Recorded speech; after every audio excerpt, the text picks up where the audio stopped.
Cahaya Ramadan, menyinari jiwa, membuka hati.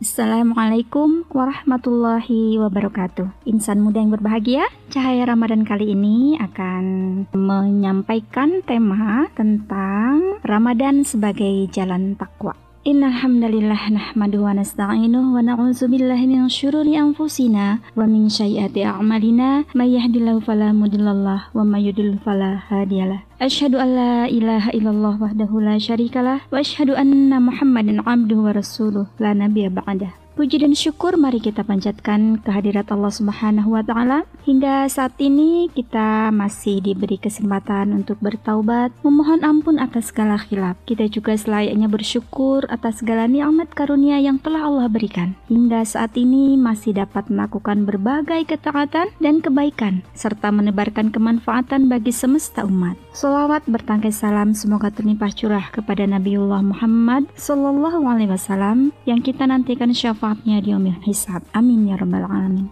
Insan muda yang dirahmati Allah, dalam surat Al-Baqarah ayat 183, A'udzu billahi minasyaitonir rajim. Ya ayyuhalladzina amanu kutiba alaikumus syiyamu kama kutiba alal ladzina min qablikum la'allakum tattaqun.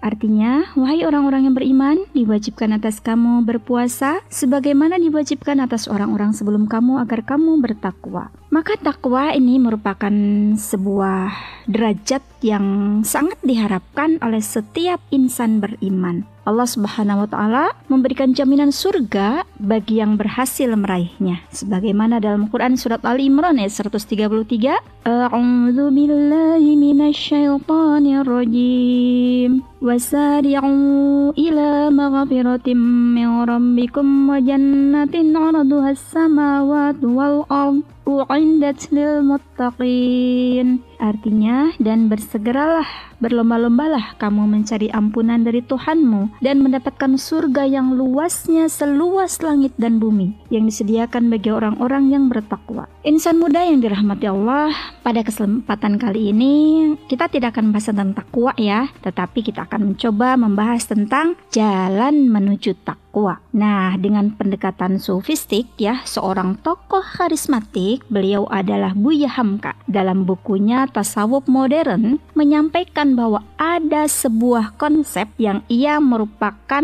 suatu proses untuk mencapai derajat yang lebih tinggi dalam kesucian hati dan ketakwaan, yakni yang disebut dengan tahalli, dan tajalli. Nah, ketika konsep tersebut ini adalah 3 tahapan yang dapat dilakukan oleh seseorang beriman sehingga memungkinkannya sampai pada derajat takwa. Kita bahas satu persatu ya. Nah, yang pertama adalah tahalli. Makna tahalli di sini adalah pembebasan, ya, pembebasan dari sifat-sifat tercela. Biasanya proses ini diawali dengan proses kontemplasi untuk menyadari sifat-sifat tercela yang pernah dilakukan di masa-masa yang lampau. Nah, tahap ini juga merupakan fase pembersihan hati dari segala penyakit-penyakit hati. Nah, seperti iri, dengki, kemudian suuzon ya, marah, benci, dendam ya, dan seterusnya. Berbagai macam penyakit hati yang sangat sering kita lakukan ya, bahkan tanpa kita sadari ya, sudah menimbun banyak sekali penyakit-penyakit hati dalam diri kita. Ibaratnya bulan Ramadan itu ya, itu kan adalah bulan suci ya. Nah, maka hanya mereka yang berhati bersih, berhati suci, yang dapat menikmati berbagai jamuan istimewa di bulan suci itu. Bila hati seseorang kotor ya, maka bisa dibayangkan kan, segala jamuan yang disediakan pada bulan suci tersebut tidak akan dapat dinikmati dengan sepenuhnya karena sudah tercampuri dengan kotornya hati ya, gitu. Sehingga untuk bisa menikmati jamuan di bulan suci ini, maka kita harus bisa memastikan bahwa hati kita itu juga sudah bersih, suci ya, gitu. Nah, sehingga di sini menjadi kemestian bagi kita yang menghendaki panen rahmat di bulan Ramadan, ya hendaknya membersihkan hati kita bahkan jauh-jauh sebelum Ramadan tiba ya. Kita bisa memperbanyak istighfar ya, mohon ampun dan rahmat Allah Subhanahu wa taala agar hati kita benar-benar dalam kondisi bersih sepanjang bulan suci Ramadan. Juga bisa melakukan taubat ya, menjauhkan diri dari segala perbuatan maksiat, muhasabah diri ya, menyesali segala kekhilafan yang telah dilakukan, dan tentu saja harus bertekad kuat sepenuh hati ya untuk tidak mengulangi segala perbuatan salah yang sudah kita lakukan. Jadi kalau sudah menyesali diri ya, tahapannya itu mengakui dulu ya, mengakui kesalahan diri, kemudian menyesali apa kesalahan-kesalahan yang sudah kita lakukan itu ya, lalu memohon ampun dengan sebenar-benarnya ampun kepada Allah ya, betul-betul permohonan ampun dengan kesungguhan hati ya. Nah kemudian tidak boleh mengulangi apa yang sudah kita sesali itu. Itu proses taubat ya, dengan diharapkan dari situ maka kita memiliki kebersihan hati kepada Allah. Nah demikian pula urusan kita kepada manusia ya, usahakan kita jangan enggan untuk meminta maaf ya kepada orang tua, sanak saudara, adik kakak, kepada teman ya, dan seterusnya. Mohon permaafannya ya, minta maaf, jangan enggan-enggan. Jadi mungkin terbalik, kalau kita punya tradisi minta maaf, bermaafan di akhir Ramadan menjelang Idul Fitri, kalau dari konsep ini maka mestinya permintaan maaf itu justru dilakukan sebelum kita memasuki bulan Ramadan ya. Sebelum masuk Ramadan sudah meminta maaf kepada sesama ya. Oke, kita sudah melewati fase pertama ya tadi, tahap takhalli ya. Sekarang kita masuk kepada tahap yang kedua, yakni tahap tahalli. Nah kalau tadi tahalli, yang ini tahalli. Tahalli ini merupakan tahapan mengisi dan menghias diri dengan sifat-sifat yang terpuji. Proses pengisian batin ini dilakukan dengan mengerjakan berbagai akhlak yang mulia. Tetapi ini menjadi tahap yang agak berat ya, menjadi fase yang cukup sulit ya, karena dia menjadi fase memulai. Nah, apa-apa segala sesuatu yang baru dimulai itu biasanya akan terasa sangat berat ya. Awalnya memang berat, tapi nah kalau sudah terbiasa, insya Allah akan menjadi ringan ya. Untuk sampai pada menjadi ringan ini, maka pada fase ini dibutuhkan kesungguhan hati dalam menjalankannya ya. Jadi fase ini menghiasi diri ya, kita menghiasi diri dengan berbagai amalan salih ya, di sholat jamaah ya, sholat sunnah, tilawah, sedekah, menahan marah dan sebagainya ya. Kita latih diri sebagai bagian dari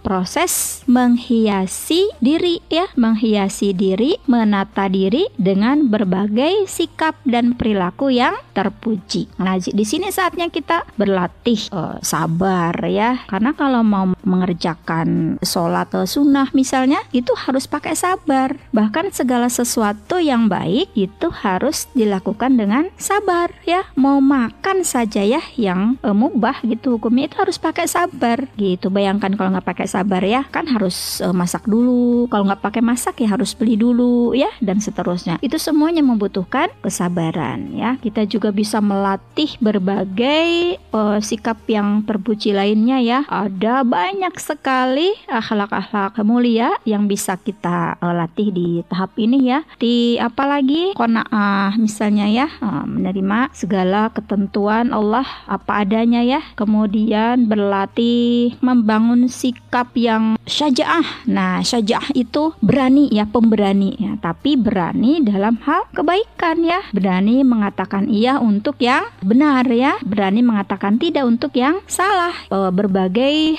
sikap yang akhlak yang mulia ya dilatih pada fase ini. Nah, agar selalu semangat dalam menghias diri ini ya, nah maka harus disadari bahwa segala hal yang dihadapi dalam kehidupan sehari-hari itu pada hakikatnya adalah ujian dari Allah. Harus kita sadari semua fase kehidupan ini adalah ujian dari Allah. Nah, adanya kesadaran ini akan membawa seseorang pada kesungguhan dalam menjalankan segala hal. Coba ya kita contohkan. Ibaratnya gini aja deh. Kita mau ujian masuk perguruan tinggi misalnya. Dulu ya teman-teman insan muda sekalian pasti pernah melewati masa di mana bersiap-siap untuk masuk perguruan tinggi ya, untuk ujian. Nah, pasti akan disiapkan segala sesuatunya ya. Disiapin materinya, belajar ya. Kemudian kesungguhan hatinya, ibadahnya juga dikencengin ya, dan seterusnya. Pokoknya segala sesuatunya disiapin. Kenapa? Karena menyadari bahwa itu adalah ujian. Namanya ujian itu ada yang lulus, ada yang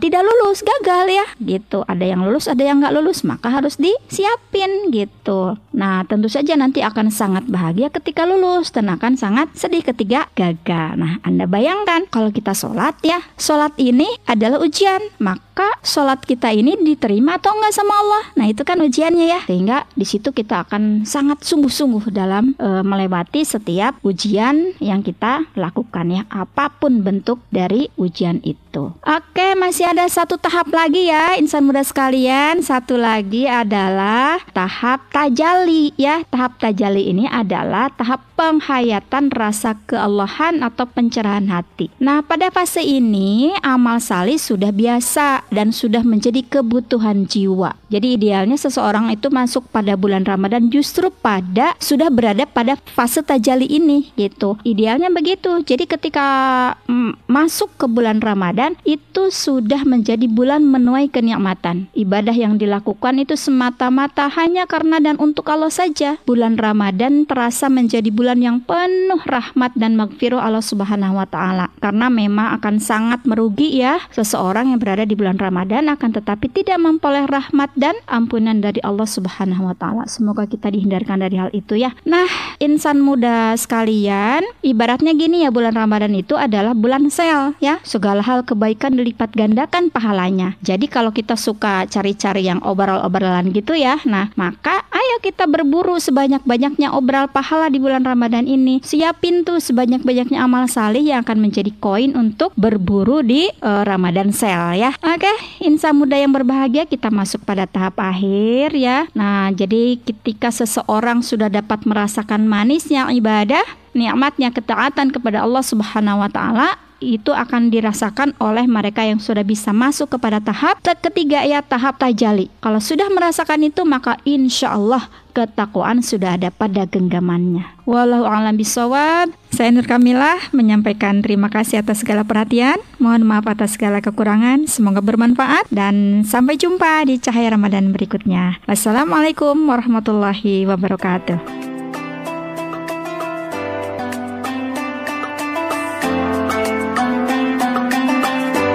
Demikian tadi Cahaya Ramadan, menyinari jiwa, membuka hati. Program ini dikembangkan oleh Pusat Pengembangan Teknologi Dakwah UIN Sunan Kalijaga, Yogyakarta.